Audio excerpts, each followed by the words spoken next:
Hi, my name is Greg Palya. I'm with West Roofing Systems and welcome to another edition of Whiteboard Roofing. Today I want to talk about what roofing systems can be restored with silicone.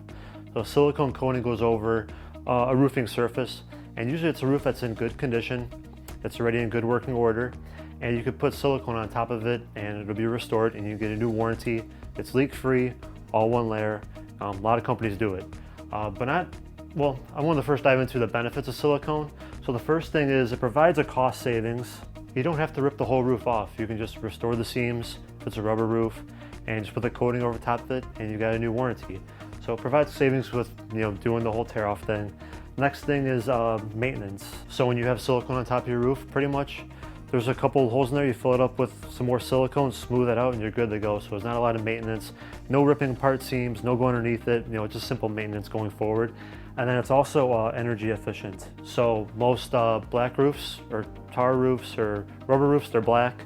Sun gets on them, it's real hot. When you put silicone over top of it, it's kind of a gray lightish color. Adds more reflectivity from the sun. A cool roof, keeps your building cool. HVAC doesn't work as much.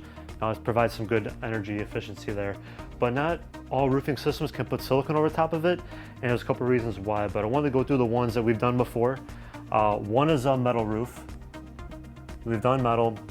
We've done the single ply, so we've done EPDM and TPO. We've done both kinds of modified bitumen roofs. So those come in smooth and granulated, but the real kicker comes in with the built-up roofs. So a built-up roof, and those come in smooth and not smooth. Yeah, smooth one is fine. The one that gives us an issue is the not smooth ones. There's a lot of granulation in the top layer.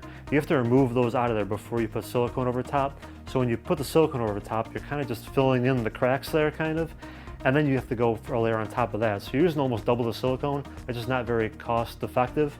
You're better off just spraying foam over top of it.